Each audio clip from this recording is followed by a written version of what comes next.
was going to start, Mayor, with the council meeting, obviously, from the 8th. And I wanted to talk about, where to go here?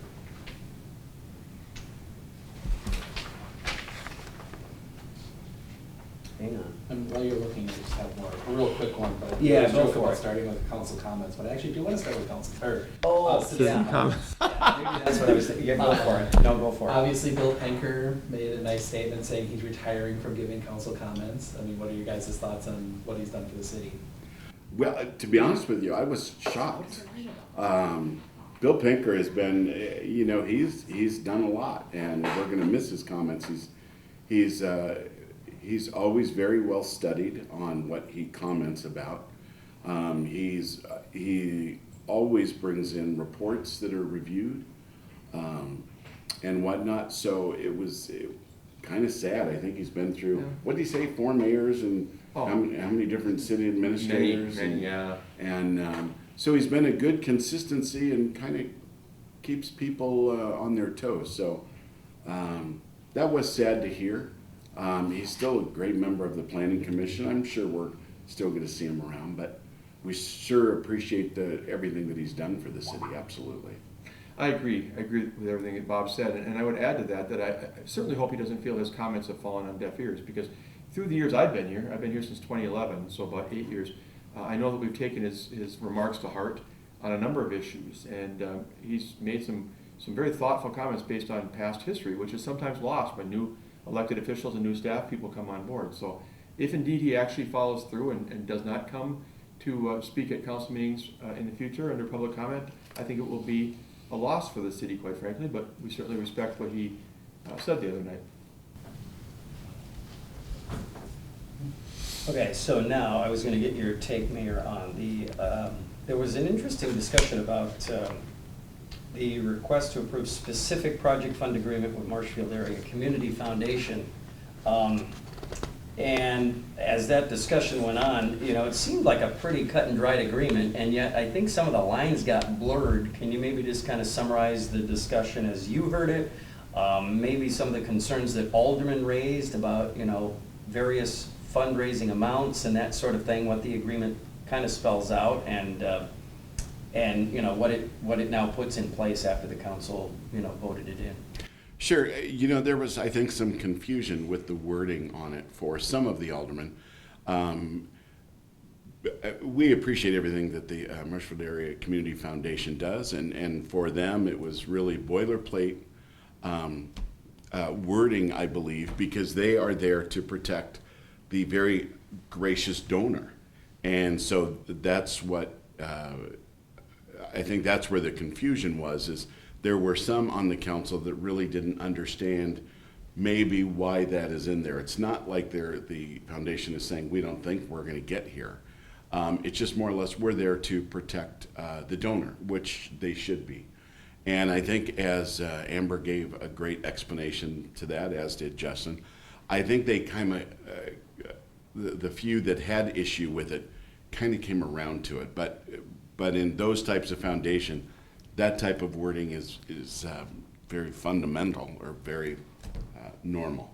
So I think, as I said, once they gave the explanation of it, I believe everything was fine. And so, Steve, you're, comfortable with it from a... Yeah, I respect the concern, the question. This goes back to when we did the library one with the Community Foundation maybe 6 years ago. And it was thought, well, what happens if we don't get to the number? What if we don't get to the private donor fundraising amount that we expect? What happens to those monies? And I think ultimately after some discussion, there was a concern that, well, it just goes off to somewhere else and is never heard from again, and who knows what happens to it. So the idea was discussed, well, the project could be rescoped or something. In the case of the library, it was actually agreed, I believe, that if the monies weren't raised to a certain degree, that those monies, at least we could tell the donors that they would be raised or are used for other important projects for the existing library, to replace boilers or to do things that were needed to make that the most functional building possible. So that part of the debate, I think, was, are we really committing ourselves that if in fact we don't see the private fundraising come together, we're going to build something lesser? And it's more for the donors, as the mayor said, some assurance to them that in fact the dollars would, if they were used, would be used for something related to a water amenity for the city. Now, ultimately, the city could come along and say, you know what, we're going to commit more monies ourselves, or we're going to wait till another time, or we're going to do something else. But the donors should know that it's not just going to be used for some other project in the community unrelated to a water amenity. The donors are expecting a very specific, they want it to go towards the aquatic center. And if they're going to be putting in the kind of money that they're going to be putting in, they should have those assurances. So, and I believe that the climate on the council right now is the council is very clear that they want to do the pool. I think in the library project, what I came to understand is I think that there was some shortfall there, and the council at that time elected not to do that. So I understand that there was a scale back of that. I don't see that with the current council, but councils change every year. So that's where you run into a little issue. So I believe right now everybody is on board that we're going to build that aquatic center. And anytime, again, you're going to do something new, there's a lot of people that think, why are you going to do that for something you only get 3 to 4 months work or use out of? And it's, it's an amenity, it's a quality of life issue here. And there are a lot of people that were, grew up on Hefco Pool, and it still means a lot. I've met 2 people. Alderman Witzel was one of them. He still has his pool pass from when he was a kid, a long time ago. Wow. And but it meant something to them, and so I think that this pool conversation has been going on for 20 years. It's time that it gets done, and so I'm very confident that first of all, I'm very confident that the fundraising committee is going to be able to raise their $3 million. The only outlier here is that the $6 million were 2017 numbers. Yeah. Everything has gone up, so I'm sure that number is going to be a little higher, and that's where the council will need to consider possibly, maybe it'll come in exactly the same, but realistically, it's going to come in higher, so the council would, bear that cost. And do you think there's an appetite for that? For bearing that extra cost or added cost? Based on what I see from the council, yes. Yes. I mean, now if it goes from, 6 million to 30 million, Yeah. we're going to have a different conversation. But I mean, I think if it's within reason, yes. And at that point, there may be some conversation about scaling back the project, but I think that you're going to find this is one of those generational type projects that I think we want to be kind of a shining star. So I don't think you're going to see, let's say it comes in at 6.5 million or something else. I don't think you're going to see people wanting to slash a whole lot just to make it work at the 6 million they talked about, because if there's a sense that it's going to make it a lesser project, something that we would not be as proud of, that we'll probably find some way to do it. Again, that'll be a council decision. I can't speak for the elected officials any more than anybody else. I want to say one more thing about it, if I can, though. The key moment for me was when we got the report from the Sweeney Group on the fundraising expectations, because I'll be honest, I was a little bit skeptical with all that's gone on in the community lately with the YMCA project and some of the other things we've been doing, even the zoo and those types of projects, that maybe the appetite for donors had dropped off. And so we really wanted to get an assessment from somebody who talked to a lot of business and community leaders to see whether or not that so-called appetite was really there for replacement of Hefco Pool. And the strong indication we've gotten back is, yeah, it is. It is, to the degree of raising the money in question. So that was a real sign for a lot of us that we're probably not barking up the wrong tree. And it's, there's enough of an appetite, I believe, with the council. And I'm not trying to speak for them because they ultimately make the decision. But I know that the appetite on many of them is, we don't want to go in and do this wrong or do it less than. If we're going to do it, let's do it right. And this is why I'm very confident that we'll raise the $3 million in the private sector, and the city will take on the rest. That's all I had on that one. I'm good, because I'm pretty sure you can't get the answer to the question I have on the final other part of that I pieced together. The land at Parkland acquisition, have you guys looked at? I remember you guys in utility talking about that.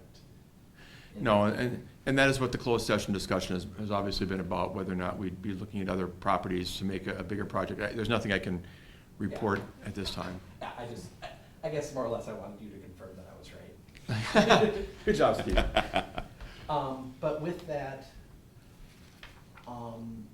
is that, I'm assuming that isn't, that any potential land acquisition you can't talk about isn't included in the fundraising budget, right? So that would be something that would be separate from what's been raised? Yeah, and the plan was to construct on the currently existing site as we own it, and that's what's been moving forward all through the process.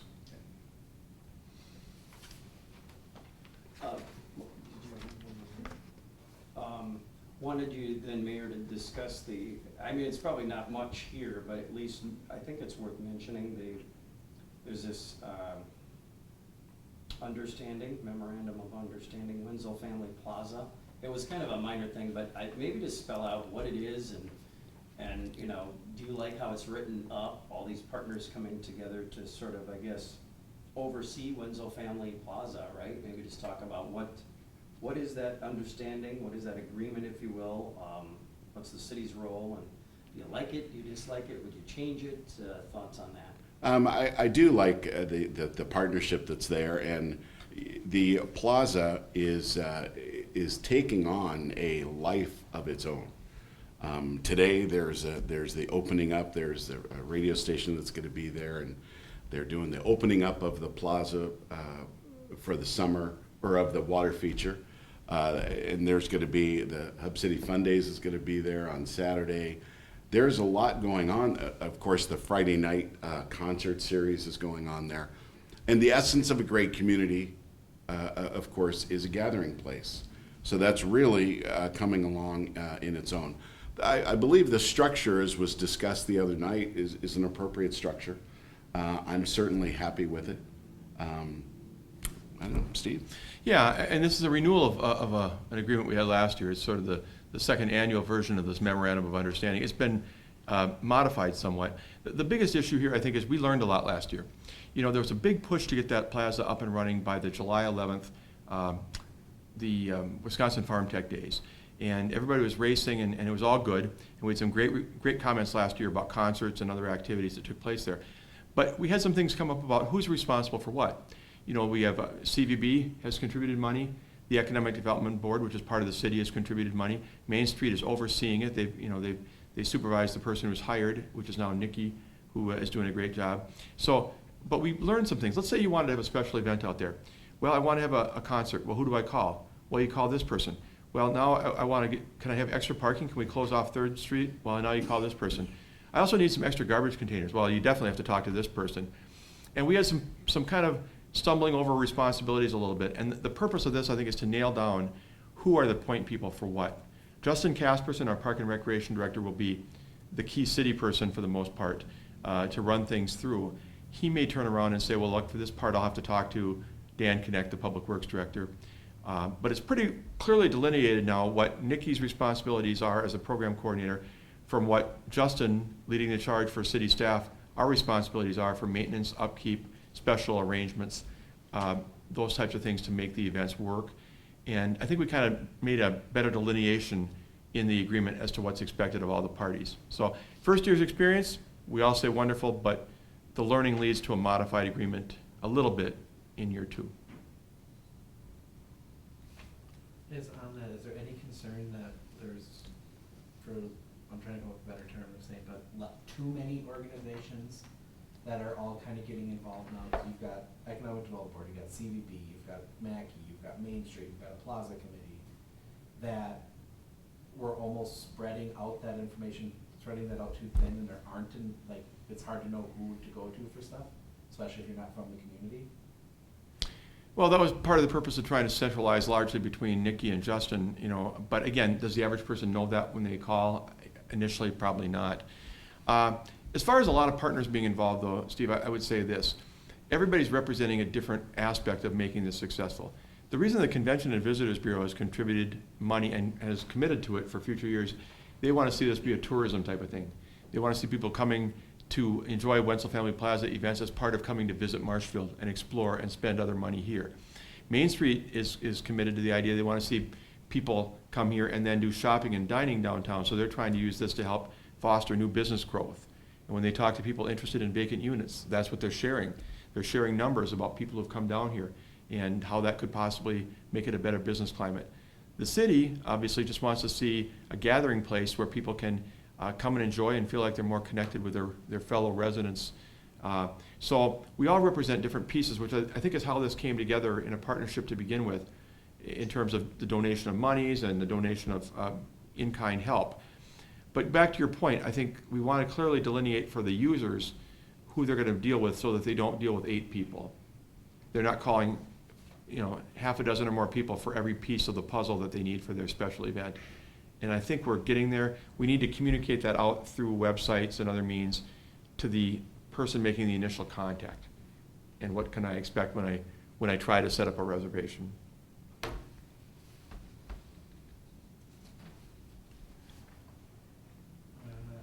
was gonna go with a financial audit. Okay, yeah.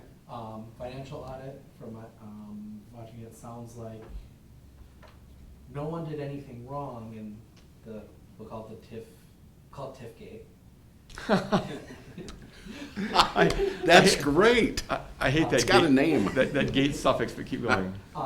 It sounds like there's nothing legally wrong, nothing technically wrong, but just different ways of doing it. And it's kind of tossed back to the council as a budget issue. Where are we at on that in terms of the budget? Oh, I don't care. So You tell I me. think my response the other night was very clear. It is one of the frustrations that I have in, before I was elected and looking at it, there's this entity there where government has a very difficult time saying, we made a mistake.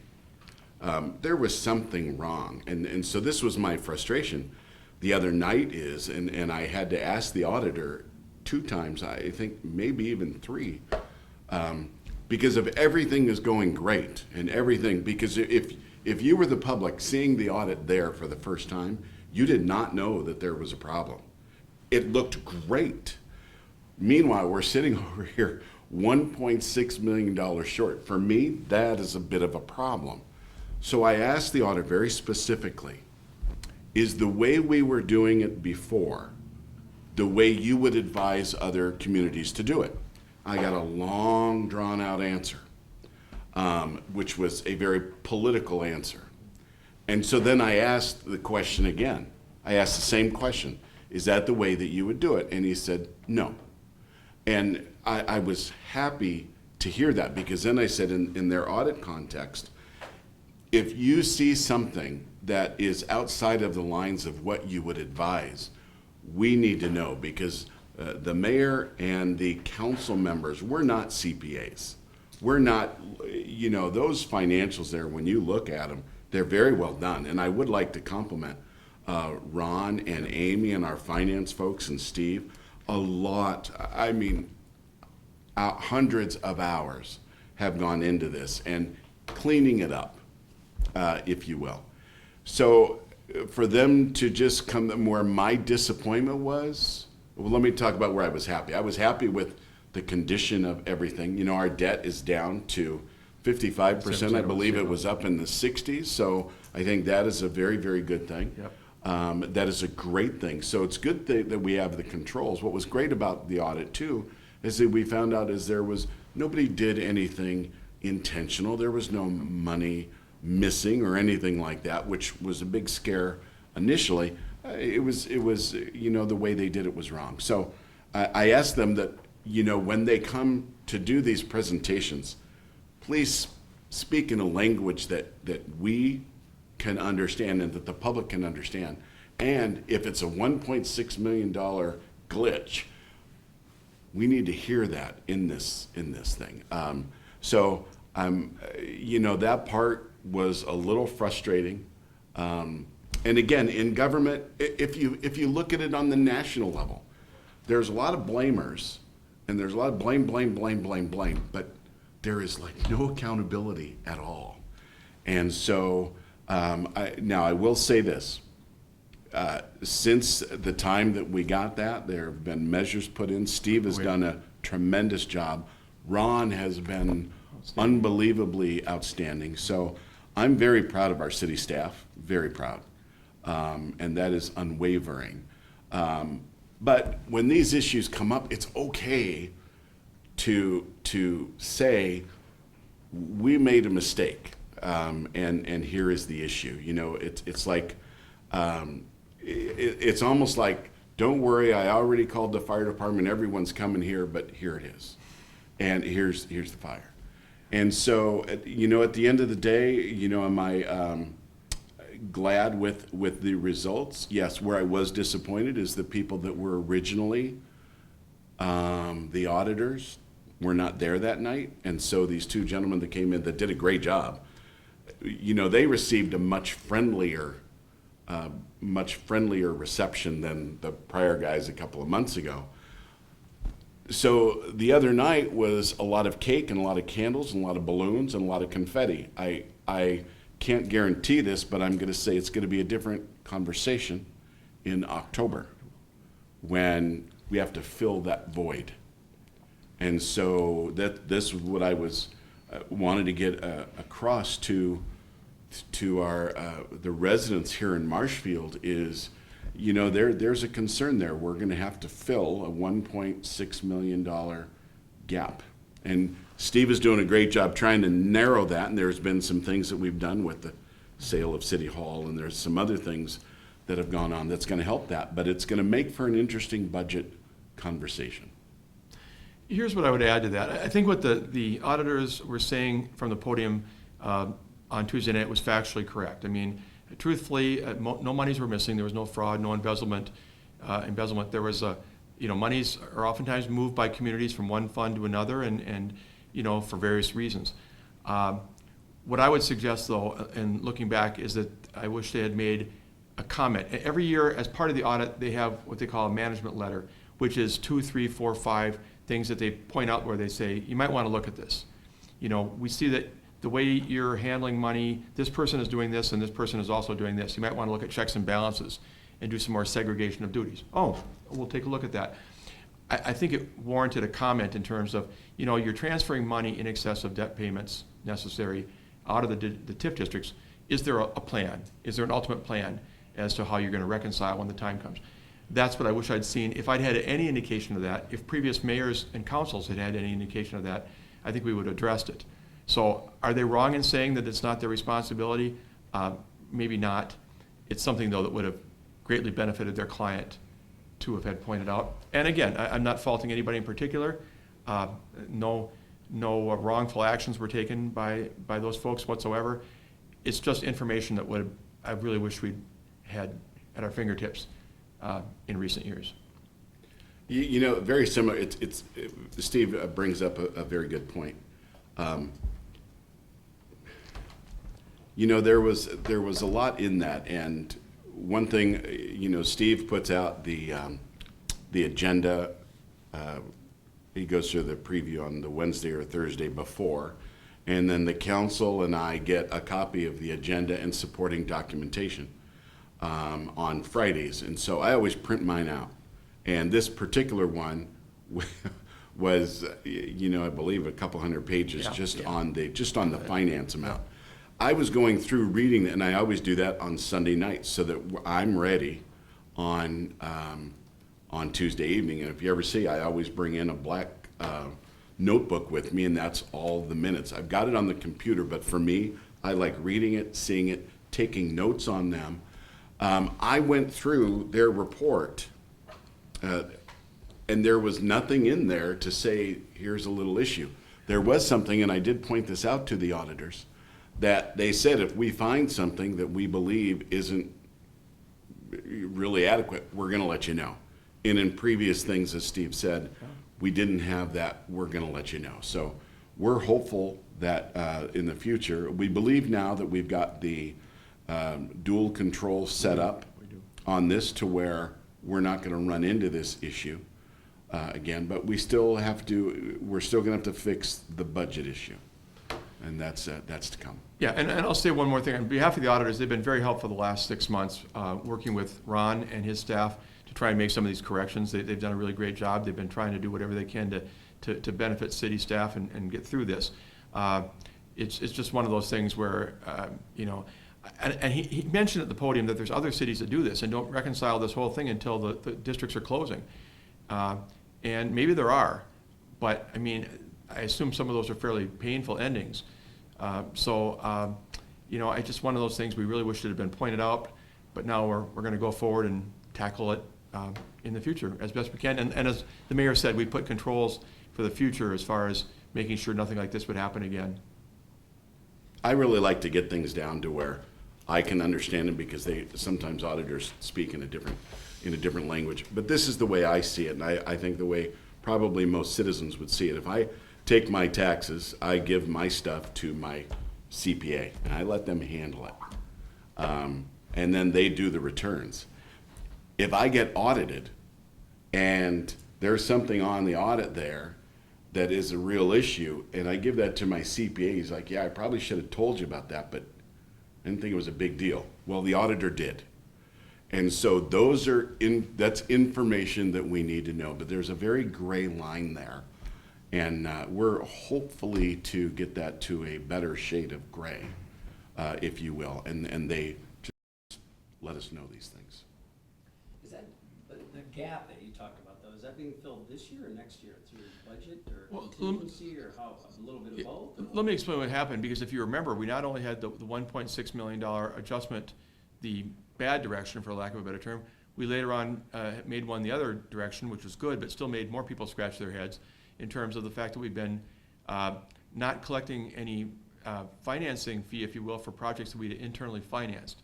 So in other words, let's say, like back when we did the hotel project downtown, the hotel and conference center, the city fronted that money, and they've been paid back, you know, annually, like a debt payment, by the TIF district. Well, if we'd done this through a bank, we would have been paying 3% interest or something. We had never been, all that time, charging ourselves interest, because we can get the TIF district to pay the general fund back with interest, like a bank. So, you know, that and some other things in terms of charging for our own internal overhead of staff time, that adjustment actually turned out to be more than the $1.6 million. So the biggest issue we have right now, and the one I think that Bob is alluding to, is because we've been allowing ourselves unknowingly to use monies to fill the annual budget gap that really shouldn't have been used for those purposes. That's what we're facing. And we've allowed it to become kind of a daunting issue because we didn't know it all this time.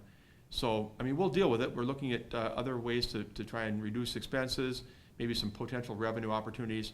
But it's going to be a problem for a number of years to get ourselves back to where we want to. We're going to strategically do it. I don't know if I even answered your question. When are you filling the gap then? So Well, is it spread over years? Yeah, those entries have been made, the journal entries have been made, and actually we have more money right now in our general fund reserves than we had when we started. The real issue is, and as the mayor said before, we got $900,000 for the sale of City Hall. The real issue is, every year we've been counting on using a certain amount of money from debt service reserve funds to balance the budget. And to my knowledge, I was totally unknowing that some of those funds that had been placed in there had come from our TIF districts. They were transferred over and above the amount that we needed to make those TID debt payments. So those were monies we were allocating to offset budget gaps every year that never should have been used for that purpose. That's what I wish had been told to us somewhere along the line by the auditor or our financial advisor, saying, you know what, you can do this, but there's going to be a reckoning day someday when you have to pay back the other taxing entities when you close out and settle up. And I don't think, do you realize that that's what's happening? What is your plan to reconcile and to wrap things up at that point? Those are really the two issues, I think, is the annual budget and making sure that we're in a good position to reconcile at closeout time with the taxing entities that are part of the joint review process. Basically, to make this a little bit simpler, you've got your regular checking account here.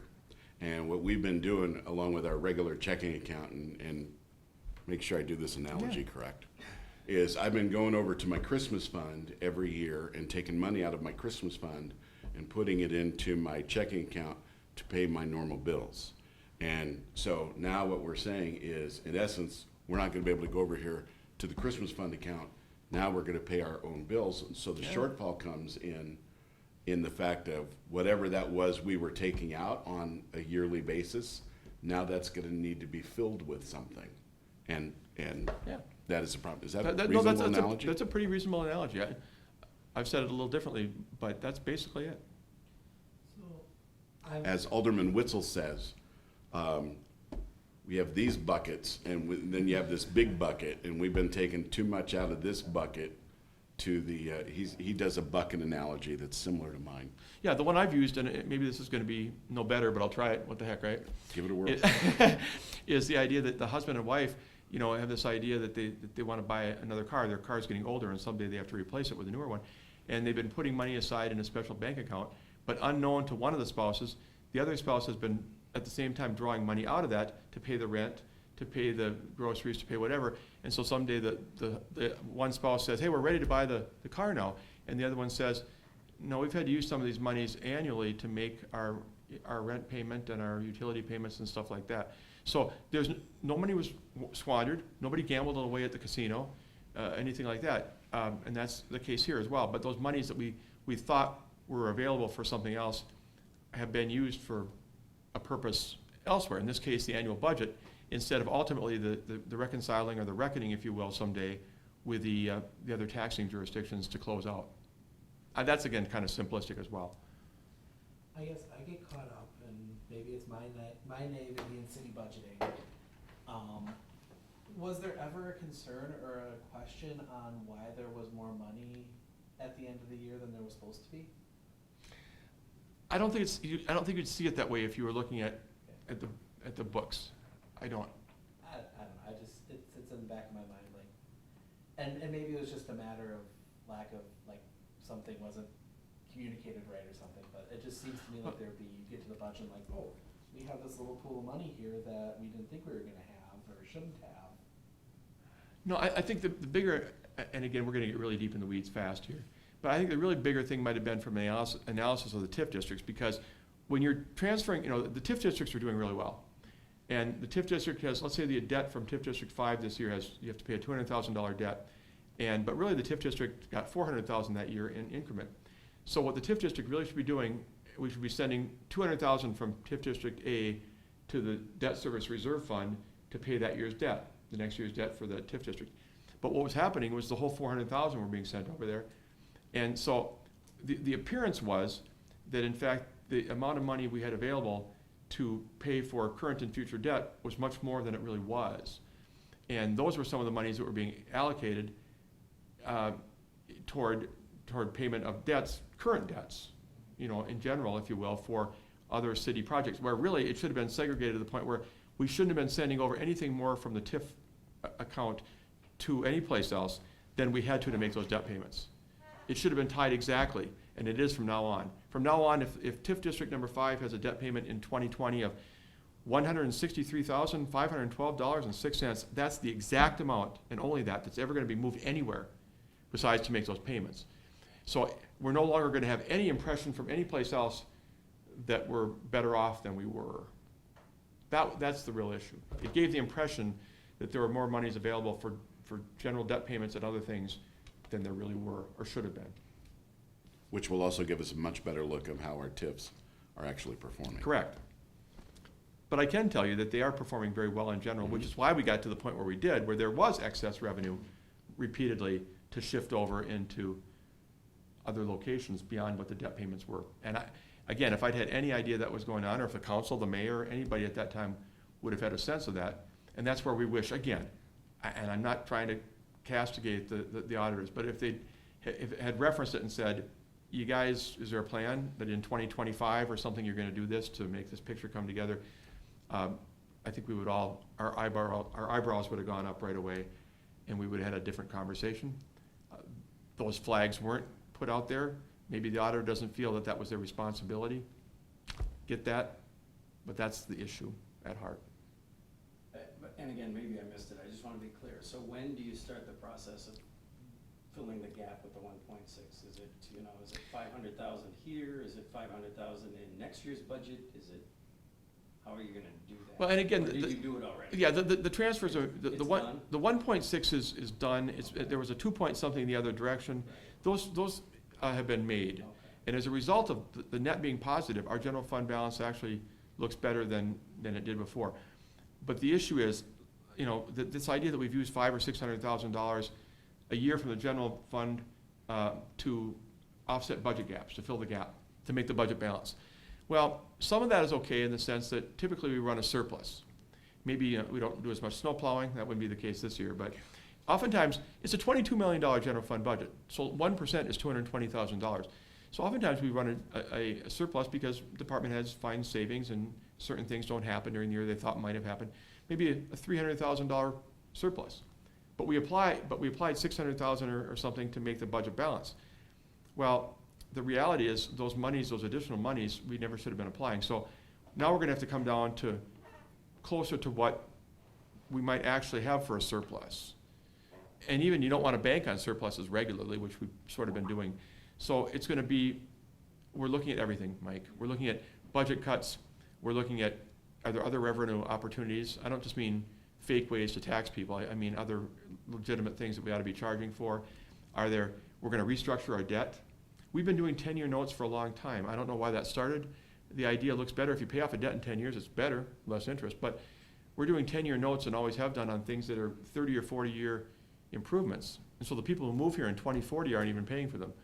And there's better interest rates we can get now on some of our debt that was done years ago at much higher rates of interest. So we're going to do every single thing we humanly can to fill that gap with the least amount of pain. Will there be pain? Bob's nodding his head correctly at this point. There will be, but it's going to be a multifaceted approach. It's not going to be, well, we need $1 million in budget cuts, guys. No, it's going to be a much lesser amount, but there are going to be budget cuts. No question about it. None. And that's the thing, what I promised the citizens all along, even back to the election which is why I'm shaking my head, yes. I'd much rather be up front, yeah, this is probably coming down the road. As opposed to kind of like that meeting the other night where everything was great, and if citizens just checked in, okay, everything's great, the debt's way down and all that, that's really good, but there's something brewing here. Basically one of the first issues that we have to go, which is why Steve's looking at different cuts and everything else, is what we know for sure is that next year when we go to do the budget, we're not going to be able to take that money out of the Christmas fund and bring it over here. So there's a certain amount right there that we have been doing traditionally that we're not going to have. That's going to have to be covered. And this is why it's a 3 to 5 year plan. From a staffing perspective, we are looking, and we've got a couple of openings coming due soon. We are looking at what we need to do. I mean, is there ways we can combine two positions? Everything's going to be on the table. Literally everything is going to be on the table. And I don't say that in a panic mode, but how can it not be at this point, everything be on the table? But you'll see addressing it in the most creative ways we possibly can. And it probably will take a little while for us to get into the groove as to where we need to be going forward. It might take a couple of years to get to that point, but we're committed to doing it. I will say one more thing. This is going to sound really weird. The minute I say it, I'll probably wish I hadn't, but here goes. I've done that before. If people say, well, you've been squandering our money for a while and now we're in this bad spot, truthfully, because we thought we had more to work with than we have, we've done more work in some areas than we probably would have before. We've probably repaired some buildings and replaced some streets and done some things over time that wouldn't have happened, are happening earlier than they would have if we'd have known the situation we were in. So that's not going to give a lot of comfort to people, but it's a way of saying that, again, nobody embezzled or anything like that. The monies have been used for purposes that have furthered the community, but the equation is now needing to change. You sort of gambled and won, but you probably shouldn't have gambled. No, That's that's it. a bad Yeah, I So, Mike, wait, and when you say $22 million general fund, you're talking about the part of the overall city budget that is funded by taxpayers, right? Yeah, That's the well, taxing part, the yeah, taxing generally, part. right. The general fund is those core services that we have to provide. So ambulance is not part of that, and some other things are not part of that. They're separate. Even wastewater, we have to provide sewer service, but it's a separate fund that stands on its own. The ratepayers pay for it, and the rates are adjusted to cover the costs. These are the things like police, fire, public works, the things that you're right, are largely paid for through taxes and intergovernmental aids, money from Madison for various highways and general revenue. And the general fund budget is about $22 million. The overall budget's about $47 million or so. So it's about 50% general fund, the core services. And I just want to say, I'm very, I know this happened before. We had different finance people there. There was different leadership. Everything was different. Have 100% confidence in Steve and Ron and the city staff. I believe we're on a completely different road. As an example, I sat down with Steve, Dan Connect, our wastewater folks. We did this back in November. And at that time, I said, we've got to be able to do more road work. Somehow we have to get our efficiency better so we can do more road work with the same amount of money, because we don't want to go taxing and things like that. How do we do that? How can we get more efficient? At that meeting, of course, it was a very uncomfortable meeting for me, because I've got these eyes looking at me and they're like, Bob, we're never going to be able to do that. Well, at the end of the day, Dan and everybody went to work. And they went to work saying, a way we can get more money is to be efficient with budgets and be efficient with planning. And Dan worked feverishly with the different departments, and it ended up that there was a way that Dan was able to work with wastewater to where they could find that when they go out and they do different wastewater projects in conjunction with city road work that's being done, it can actually be at a cost savings to both the city and to wastewater, just that communication. So much so, they found $65,000 just for this year alone. And what that meant, that efficiency is, they can go out and do more road work. You could take $65,000, and there's no guarantee it's going to be there every year. Some years it might only be 20,000, maybe some 100. But if you take 65,000 over 10 years, 650,000, it's a pretty substantial amount of road work. Those types of things are what are happening, and if we can catch a little $65,000 savings here, 40,000 here, maybe make some more efficiencies there. I believe in Steve, 100%, and I believe in his staff. And I think that with the addition of Ron, I believe this is a great team, and I think we've got good days ahead, great days ahead. But we are going to have to. We know what the diagnosis is. Now we have to get through that rough period of going through after something has been done. You got to take care of it for 6 or 8 weeks. Ours is going to be 3 to 5 years. I was wondering if you're going to say chemo or what you're going to. Yeah, right. No, I didn't want to say rehab because I thought that would be weird, but it is. I'm just Can I add one thing before I forget, because I will forget otherwise. Right? I thank you for your comments, and I agree with what you're saying. We have a good staff, and we'll work together with an outstanding council and mayor to make this work. But one other thing, you'll be seeing now that we've gotten through the TIF district adjustments and the audit work and the audit presentation, you will see on an agenda in June to talk about our financial advisor and our auditor and whether or not we want to stay with those services. And that's not to be disparaging to either one of them, but we need to know going forward between staff and the council what consultants work for us we have confidence in, and there's other people who provide that service. So we may certainly stay with the same ones, we may change, but again, we're doing due diligence to make sure the follow-up comments from what the mayor and others said last night and before are being addressed in some way, shape, or form, to have that level of confidence in everybody that works for the city of Marshfield. Is that audit report public? Because I noticed it wasn't in the public packet for the council meeting. The audit report was in, you mean that management piece at the end? Yeah, or the whole thing, actually. You can, well, the audit report was in the packet, right? No. Oh, it wasn't? Not in the I'm sorry, it public wasn't. Oh, yeah, we can certainly make that public. Okay. Yeah, that's not a private document. Okay. I didn't realize that wasn't in the agenda. I know it's 150 pages or something, I'm not saying which is maybe why I didn't make it the first time. And honestly, You'll enjoy it, Steve. we didn't- It's great. Yeah, if you don't take a sleep aid, this will do it for you. But no, we'll definitely make that available to you today. Yeah, we gotta do something after June 4th. Right. Also, just a follow-up, you mentioned that several positions will be coming open soon. What are those? Oh, I'm not gonna name specific positions. We have retirements coming up. Oh. No, there's, I just mean as they come up. People think of municipalities sometimes, and in government in general, they just keep doing the same old, same old. Fred leaves, well, we'll get a new Fred. But we are now looking way more thoughtfully, and we have been for the last couple of months. As positions come, we know that so-and-so might retire in September, so-and-so might retire in November. at saying, okay, do we just replace that person, or do we come to the council and say, you know what, we think we could combine two positions here, or maybe this work that this person does is better done by an outside vendor. I'm totally making this up. I'm not saying that we've made decisions of that nature at all, but being a lot more critiquing before we just hire people to replace them. And in some cases, we'll just turn right around and hire people to replace them because that position is desperately needed. Great. In other cases, there's maybe other ways to do the deal. So you'll see us being more thoughtful and critiquing of those types of decisions. How many FTEs does the city have right now? A little under 200. It's 190. It varies. I think right now it's 192 or something like that. Okay, and how Yes, much do they cost us every year? Wow. Well, I don't have the number. I will say Family that. benefits and everything. I will say this. It's, you know, sometimes when people from the private sector look at our budget, they look at the personnel costs and say, oh, you guys are out of whack. You're way too a higher percentage of your organization is spent on personnel costs. We don't make a product.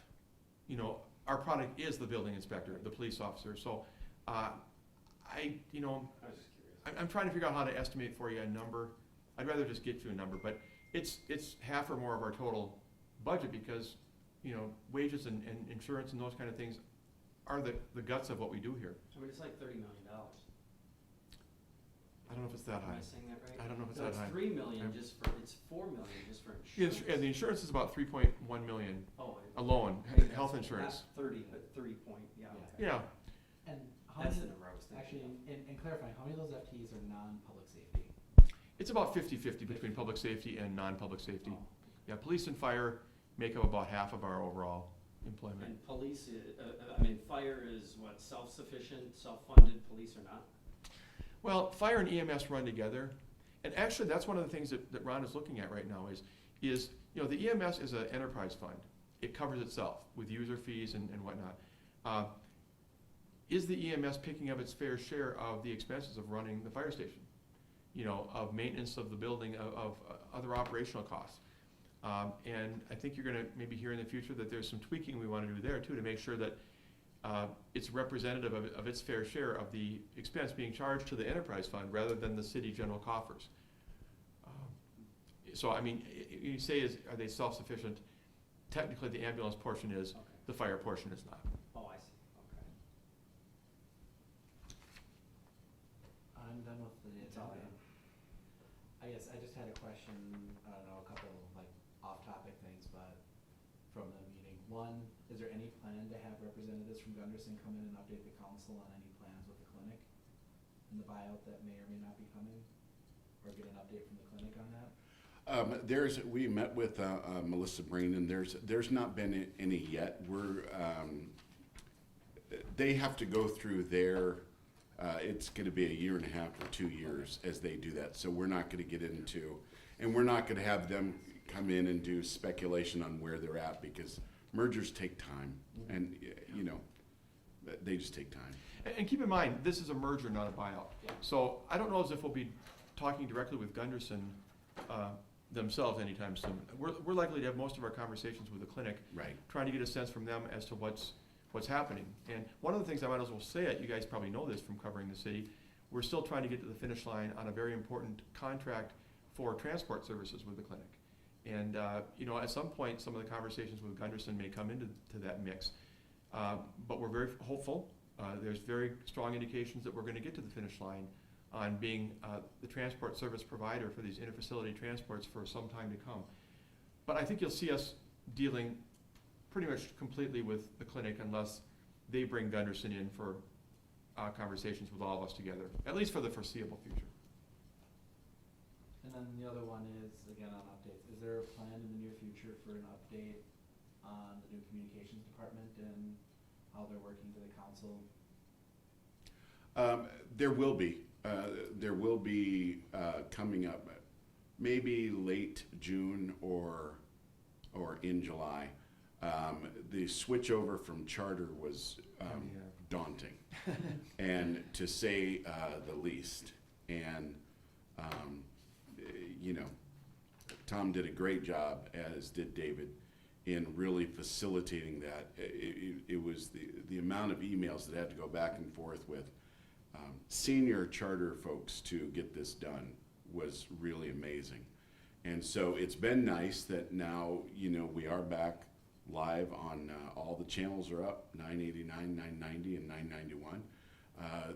They are doing a lot of community programming. You'll see them out more, and so that will be there.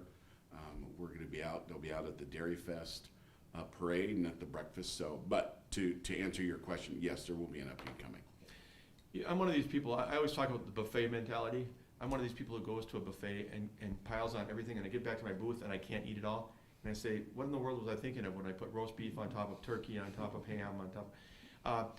Tom is doing a great job. Tom Laux, our communications coordinator, and his assistant David Bennett's doing a wonderful job. They had a lot on their hands the first few months. I mean, they started work.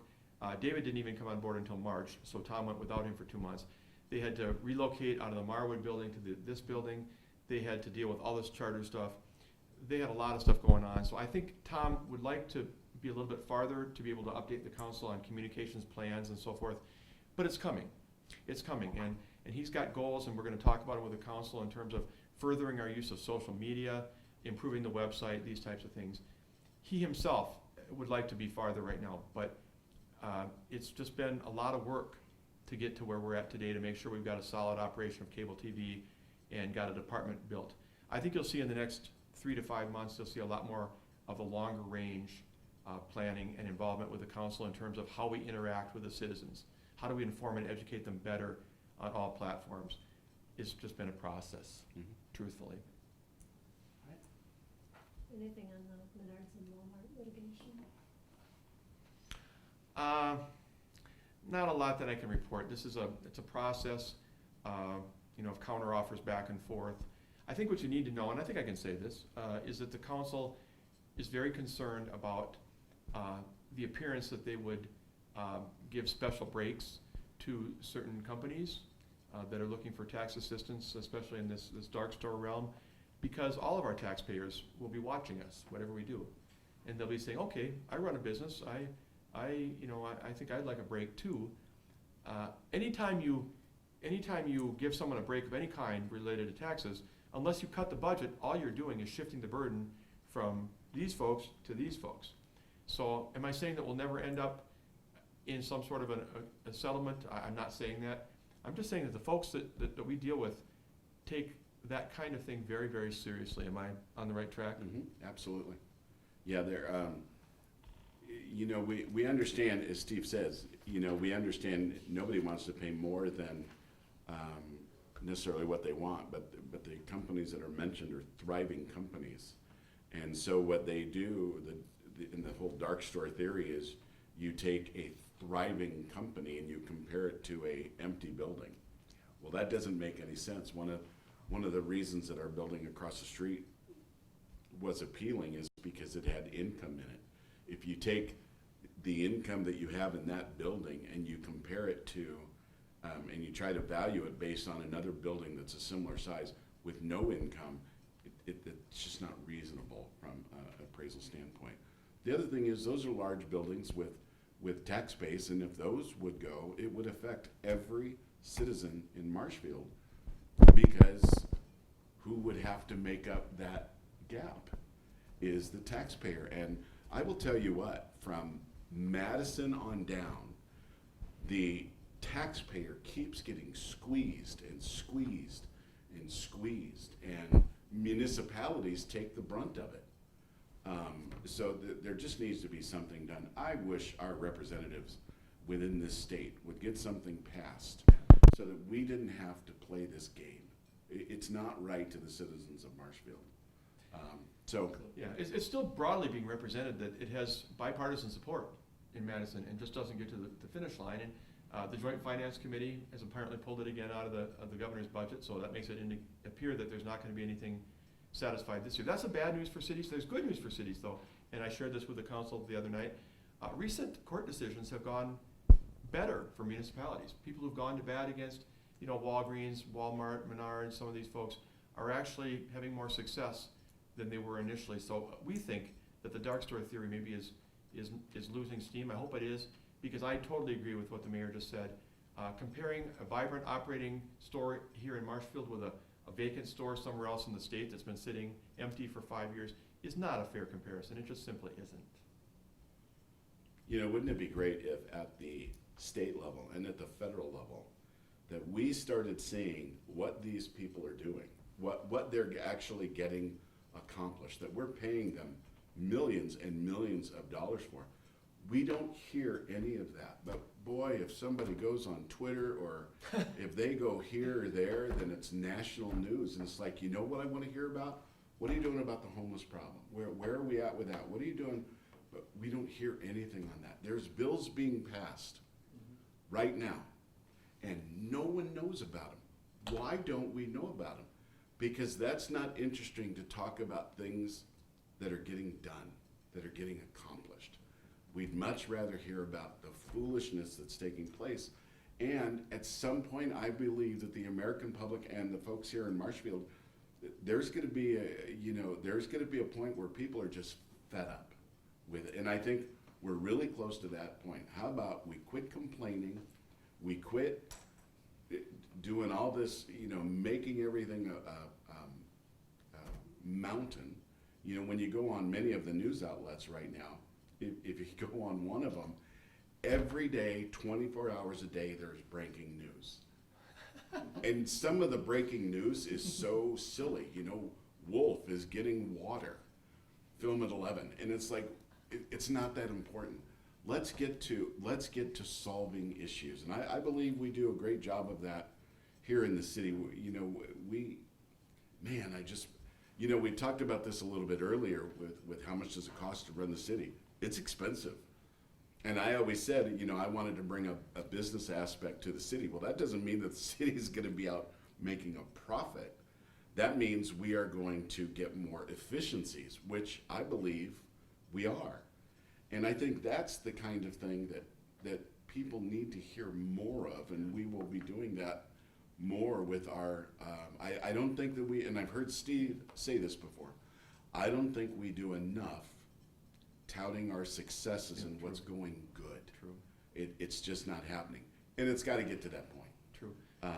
So I got to tell you, I've had people come up to me with the roads all torn up everywhere, and I've actually had people come up to me that have said, "Do we really need to do all this road work?" And I'm like, "Wait a minute, let me get my phone. Say that again." I've got the count's up to like 5, and one guy was really upset. Well, why do we have to rip that up? And it's like, well, my gosh.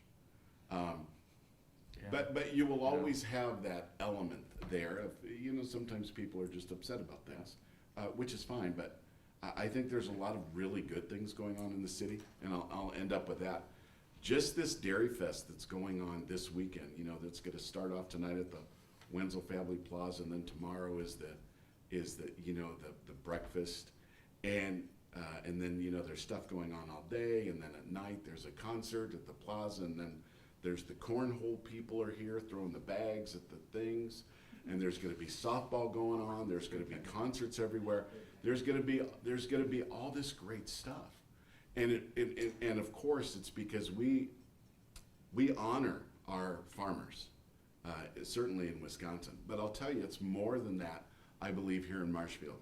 My son Hunter just got home this morning. A surprise. He came home from Milwaukee. Surprised his mom. She started crying. He told me the other day. My older son Zach is coming in tonight for lacrosse, and it's so that we can spend the weekend here at the Dairy Fest and all the activities. That's what Marshfield's about, is those community gathering spots, and that's what Marshfield is about. I really believe it. It's about people getting together, having fun, being productive. That doesn't mean that everything's going to be rosy all the time. Everybody has issues, and every city has issues. We have ours, but I still think Marshfield is the best city in the state, no doubt. I believe that even within the country. And I've been around to a lot of different cities and whatnot. The care that takes place here. A friend of ours, Heidi Metz, sadly had a fire at her house yesterday, and it was right around the corner from the fire department, so they got there very quickly. As you normally see from Marshfield citizens, there was an influx of people there ready to help. And the amount of messages she received, help, and everything else, that's what defines Marshfield. Well said. Just to wrap up on your comment, Chris, I mean, it's very frustrating, and I'm going to build on what Bob said too, and we look at other levels of government. If there's not support in Madison for dark store legislation, I get it. But when you keep hearing from people, and I hear it from peers and others, that there is, that if they put it to a vote, it would, Republicans and Democrats crossing the lines and working together, there is support to vote for it, but it doesn't get to a floor vote. That's really hard to take when so many of us are struggling on that issue. And I wish, like the mayor said, I wish they'd get their act together and get some stuff done sometimes. Now that that's off, I can give you one of the reasons. The Republicans